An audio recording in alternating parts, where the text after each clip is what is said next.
Hello and welcome back to Frogboy X1 Gaming. This is another Nvidia is a scam video, so if you like this content, don't forget to like and subscribe. Now, as you all know, the recent Last of Us just came out on PC. Super VRAM hungry. I'm running a 3080 10 gigabyte. I know what all you PC guys are gonna say. Well, you should have just bought. You should have just, dude. That's not the that's not the thing, man. I am mainly a console gamer. Mainly a console gamer. So when I spent all this money for a PC, I figured, hey man, I should be good. I should be good. But no, man, we're starting to see more and more games come out that are needing far more VRAM than this 3080 has on it, than a 3070 Ti, than a 3060 Ti. This is ridiculous, man. All the AMD cards are launching with 16 gigs, 20 gigs, 24 gigs, because they know that these games are going to need more VRAM. And I get what everybody's saying about AMD not being that great of a product, and you're probably right. You're probably right. That's why 90% of the market share is Nvidia. Like, seriously, like that makes sense. But at the same time, Nvidia is essentially forcing us to upgrade our cards every 2 years. Well, no, actually, the 3080, well, the 30 line definitely had planned obsolescence in these cards for the next gen games, because those 3080s and all of that, all them other PS4 games, everything before that, they run perfectly on a 3080. Aside from maybe Cyberpunk 2077 needing like ridiculous amounts of of VRAM and stuff. Well, not necessarily VRAM, but just the ray tracing and all of that. I mean, even 4090s are getting like 20 frames a second without DLSS and all of that stuff. It's it's frustrating, especially for somebody like me that's been a console gamer their whole life, and then they come over to PC and stuff. It is frustrating. I started out with the 3060 Ti, moved over to the 3080 because I was like, yeah, man, a 3080 should be just fine, doing like the, thinking about it and stuff like that. But then almost right after I bought that card, we got, what was the first one? Plague Tale Requiem started dropping,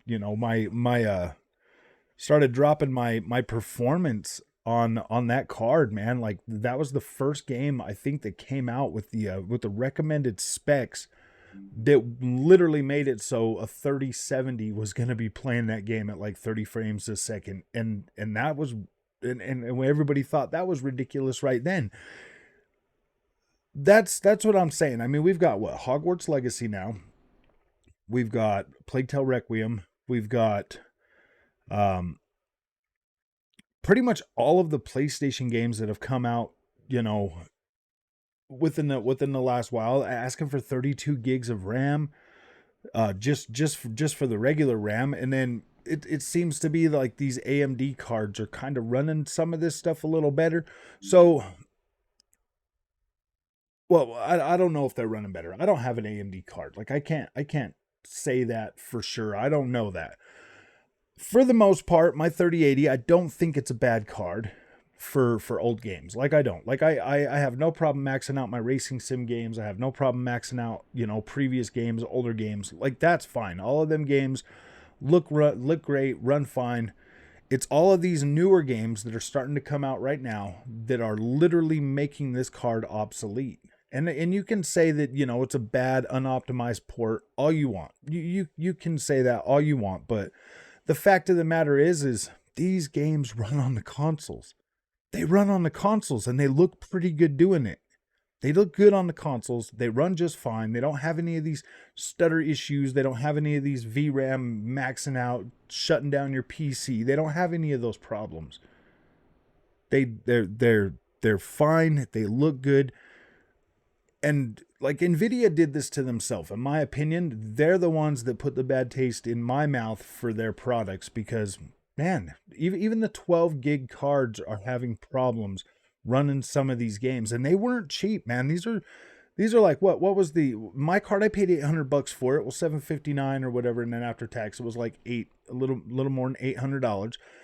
And then for, some of them 3080 Ti's and the people that were paying, the scalper prices for these cards. And what was the 3080 Ti launched at what? 30 or 1199 or something. So $1,200 for a graphics card that can't even run next gen games. $1,200 for a card that can't even run next gen games. But I'll tell you what, man, that's 6950.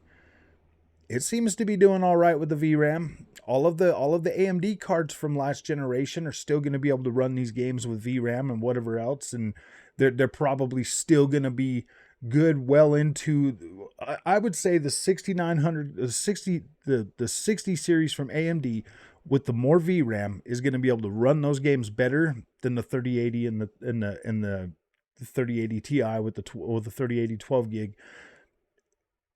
For the rest of this generation, I don't think the AMD guys are really going to be that hard pressed to have to upgrade their cards unless they want to have ray tracing, which at this point right now, ray tracing takes away so much performance that if you don't have, I mean, even The Witcher 3 runs the new upgrade for The Witcher 3 runs bad, but if you can live without ray tracing on a 60 series card like the 6800 and the 6900 or whatever, dude, I think you're going to be okay. Honestly, it's the Nvidia side of the stack that consistently starves its users for VRAM and then forces them to pay ridiculous prices to upgrade. Now, I was just over on the Best Buy website, and that's what this is why I'm talking about it, because dude, I don't want to be VRAM starved for these next gen games trying to run this channel. Like, I don't want to be that way. I want to be able to run these games and show them off at their best and all of that. I put together a whole 3080 build that I was going to just buy all the parts and then build it on the channel like everybody was asking me to do. And I'm looking at like $3,000, and that's only with a 3080 with the AMD, what was it, like the 7900, a new case, some DDR5, a new motherboard, power supply, all of that stuff.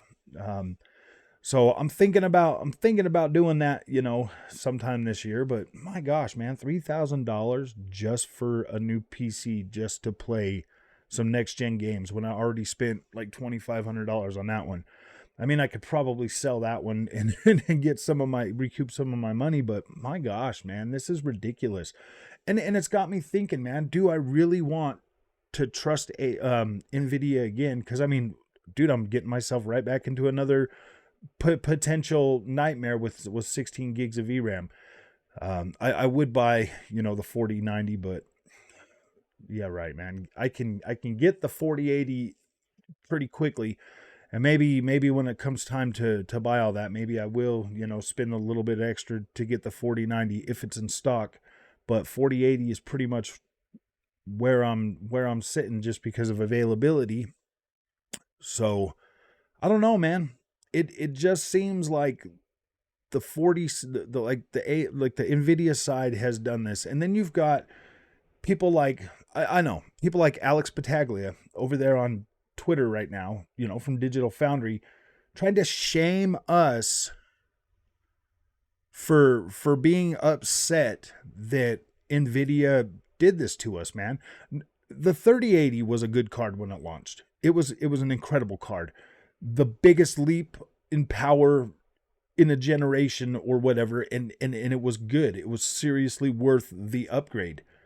But all of that is moot now because it can't play next gen games at a reason, dude. And I'm only asking for 1440p at max settings, and I'm running out of VRAM at 1440p with a 10 gigabyte card. Like, I'm running out of VRAM on some of these newer games with I can't even run Resident Evil 4 at maximum settings with my 3080 Ti. So yeah, Nvidia does deserve some slack. Nvidia does deserve some pushback for selling us these gimped planned obsolescence cards. Like, they were amazing when they came out, and yeah, Nvidia can be like, well, they were amazing when they came out with the games that were being made for those and blah blah blah. They won't even put DLSS 3 on our 30 series cards. We know they can run them. We know they could run them. We know that we could we know that these cards obviously have the exact same stuff that would push that. I mean, the exact same technology that would push that. Maybe not as good, but it would push it. And they're literally locking us out of that feature just so that they can make us buy. Not only are we VRAM limited, but we're also feature limited so that they can push these new cards. So yeah, they deserve some pushback. They 100% deserve some pushback, especially when you're if you're a new person like me coming to PC gaming and you're still trying to get your feet under you and learn and understand what's going on. Yeah, they definitely deserve some freaking pushback for this, because the PC gaming is clearly not cheap. It is an incredible value over consoles. Like it is. Like I no longer, like I said in the last video, I no longer believe that the console market is 100% a better value than getting a PC. Like I don't believe that anymore. I do believe that PC has a lot more, you know, there's a lot more aspects of PC gaming that you can save money on and that will last you technically longer. But my Series X and my PS5 are going to last me till the end of this generation, and we are going to see them games get better and better and better, whereas my 3080 is pretty much at the end of its road when it comes to 4K gaming. That ended a while ago, unless I'm playing old games. Let's just be honest, you know. I mean, I did put The Last of Us on last night on 4K, and yeah, dude, I was rocking like low settings or something, maybe medium settings at like 50 frames a second or something. It was pretty bad. So I was like, dude, I don't get it, man. Even with DLSS turned on, man, it's a joke. So let's talk about DLSS for just a minute here. Like, DLSS is an amazing technology and it does make your games look incredible, but not every game has DLSS. And honestly, if you want higher frame rates, you really do kind of need DLSS. Like you do need it. It's almost essential to have DLSS running. And even at 1440p, for some reason, it's ridiculous, man. It's ridiculous to the fact that like these cards are way more powerful than a console. Like way more powerful than a console. Yet they still don't. It just drives me crazy. All of our games are made on the AMD platform for the consoles. Every single one of them. It's all AMD. AMD CPU, AMD GPU. So, yeah, I don't know.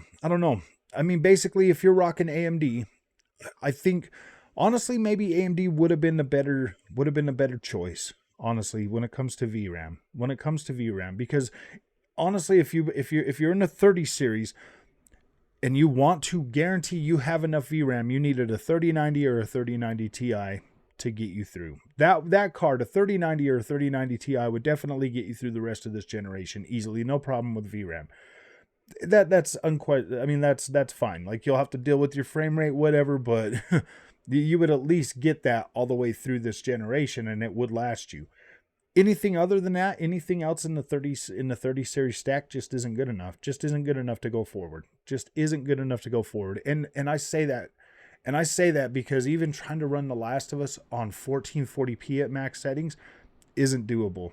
Doesn't even have enough VRAM for 1440p at max settings. Not even 1080p. I can't even max it out at 1080p. So that there just goes to show you that, like, there's really not much you can do. And even if maybe if I go 1080p and then put on DLSS, maybe I'll try that. See if I can max it out with 1080p. But that's the thing, man. Like, I don't understand, you know, the whole PC thing. Like I said, I'm pretty new to this stuff. I probably, you know, I don't know, man. I get caught up in all the buzzwords and everything else, just like everybody else does. It's the marketing. The marketing is very strong with these products. It's very, and not only is the marketing strong, but then you got the fanboys that are like 100% like, yeah, Nvidia can do no wrong, man. And AMD is trash. And like, I get it, dude. Nvidia does make a superior product. They do. They make a superior product that usually when they first launch, they blow the doors off everything they touch. They do. I mean, it's like, I was so starstruck by the 3080's power. coming from the consoles that I was like, yeah, dude, I don't need more than a 3080. I will be fine on 1440p. I was like, yeah, this is great. But now I am starting to see that that just isn't the case. That's not the case. And yes, Nvidia does 100% deserve pushback for this. But none of the other stronger YouTubers that get free cards from them are going to say anything about this. They're going to be like, yeah, it might be a little VRAM limiting, but look at this. Look at the DLSS. Look at all this.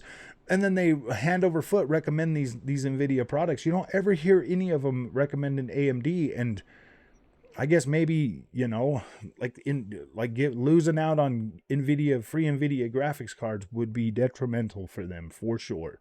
But you always hear, you know, I respect Jay Gaming, or not Jay Gaming, but Jay's 2 cents, because he does at least give, you know, AMD a fair shake, you know, and talks about it pretty often, you know, whereas like some of the other, I mean, it's like he gives us subtle hints that like, yeah, man, I definitely want to build an AMD platform at home, or I want to do this. But most of the other ones are always just so excited about Nvidia that I just don't know who to trust anymore. I just don't know who to trust anymore when it comes to people. Because dang, man, I like some of these guys. I like them, you know, because of their, you know, who they are and, you know, whatever. But at the same time, man, like this whole thing gets so confusing, man. And it can get very costly because FOMO is pretty strong with the PC, just like it is with sim racing, man. It doesn't matter. And yeah, I don't know. I know that I don't got enough money to run out and buy a whole bunch of graphics cards to give you the best information there is out there, but oh man, I don't know.